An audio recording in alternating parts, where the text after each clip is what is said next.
mudança de fase. O que acontece durante a mudança de fase? Tá? Eu vou pegar um exemplo aqui. Esse é o exemplo que eu falei que eu ia mostrar aqui, né? Então, ó, considera um processo, a pressão constante, tá? Pressão atmosférica ali, ó, 1,014 bar, ou 14,7 libra-força por polegada quadrada, né? Para um fluido, aqui estão os pontos, né? Para um fluido da pressão constante de 1,4 bar, né? Então eu vou discutir o que acontece quando a gente anda ao longo dessa linhazinha aqui, né? O gráfico é uma temperatura volume e essa linha é uma linha de pressão constante. Tá? Repetir o slide aqui. Agora tem algumas animações, vai aparecer algumas coisinhas aqui. Então, ó, eu vou começar naquele ponto 1 ali, em que eu tenho um líquido. A gente chama de líquido comprimido esse estado aqui. Tá? Nessa condição eu tenho apenas líquido. Então, ó, para essa pressão, né, notem aqui, ó, tem uma pressão de 1,5 bar. A pergunta correta é qual é a temperatura de saturação. A temperatura de saturação é a temperatura em que há mudança de fase. Né? Ó, eu tenho mudança de fase a 100 graus Celsius. Então, para essa pressão, isso aqui é água, né? Eu tenho que a temperatura de saturação ela estaria por aqui, ó. Temperatura de 100 graus Celsius. Vou tentar fazer um risquinho aqui, mas ainda apanho bastante com essas coisas. Então, essa aqui seria a temperatura de saturação. Tá? E notem, ó, na condição de líquido comprimido, ó, eu estou abaixo da temperatura de saturação. Temperatura de saturação referente à pressão de 1,015 bar. Tá? Então eu estou nesse ponto aqui. Aí eu vou colocando energia no sistema. Calor é fornecido ao sistema. Eu vou aquecer o meu sistema. A temperatura aumenta até a temperatura TF. O que seria o TF? Seria a temperatura de líquido saturado. Ó, o sistema atinge a condição de líquido saturado. Eu só tenho líquido aí. Tá? Se mais calor for fornecido ao sistema, o fluido vai começar a evaporar. Eu estou numa condição limite ali. Qualquer quantidade, por mínima que seja de calor que eu colocar no sistema, ele vai começar a evaporar. Por outro lado, se eu tirar a energia, né, se eu tirar calor do sistema, ele vai condensar. Né? Na verdade, ele já é líquido, né, mas ele passa a ser líquido comprimido. Por que ele comprimido? Porque ele vai diminuindo o volume, né? Na verdade, você pouco consegue... o gráfico aqui engana, né? Parece que você realmente comprimiu o líquido, né? Mas se você tirar a energia, ele vai diminuir muito pouco o volume aqui, mas estaria, de certa forma, comprimindo. Compressão tem a ver com variação de volume, não com a variação da pressão. Né?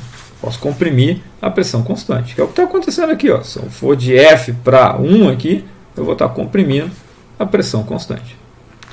Se eu continuar colocando energia no sistema, né, eu vou conseguir passar da condição de líquido saturado até a condição G aqui o estado G aqui de vapor saturado.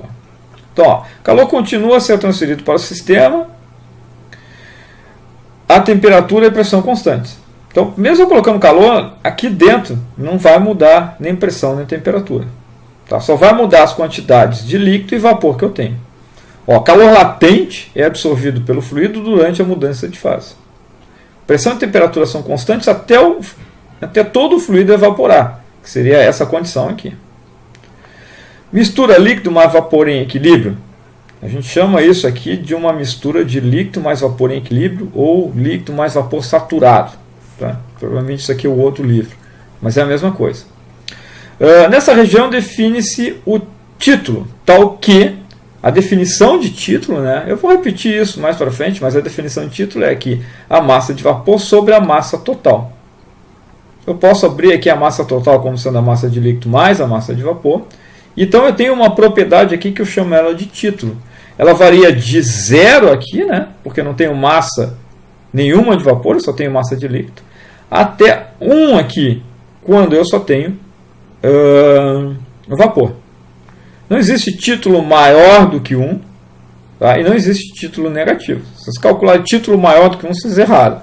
Ou se calcular título negativo, também é errado. Tem uma coisa errada. O título só é definido na região de líquido mais vapor saturado. Não tem sentido falar de título fora dessa região. Não tem sentido falar de título maior do que 1, menor do que 0. Então, esse estado G aí, o fluido atinge a condição de vapor saturado, onde o título é 1. Eu tenho 100% de vapor. Se mais calor ou mais energia for fornecida ao sistema, o fluido passará para a condição de vapor superaquecido. Então, agora, se eu continuar colocando indefinidamente energia no sistema, ele vai continuar indefinidamente aumentando de volume. Tá? Então, ali a linha verde ali, ó, é o estado de vapor superaquecido. Temperatura acima da temperatura de saturação, né, para uma dada pressão. Nessa condição é possível retirar calor do sistema sem que o fluido condense. Tem um errinho ali de digitação ali, né? O que ele está dizendo é o seguinte, ó, nesse ponto S aqui, por exemplo, eu posso tirar um pouco de energia do sistema, tirar calor, que eu ainda vou continuar como vapor superaquecido. Diferente da condição limite aqui de vapor saturado, né? Eu estou numa condição, no saturado é sempre um limite. Se eu tirar um pouquinho de energia, pum, ele começa a condensar. Se eu colocar um pouquinho mais de vapor, ele vira vapor superaquecido. Tá? Então a gente vai estar passeando por essa linha aqui, né? Eu desenhei aqui um TF, né? Temperatura vezes volume específico. Poderia ser pressão vezes volume específico. A analogia seria a mesma. Os pontos aqui que eu estaria passando seriam o mesmo. Só que o gráfico estaria um pouquinho diferente, né? Eu viria de cima para baixo aqui, né? E essa linha aqui seria de temperatura em vez de pressão. Tá?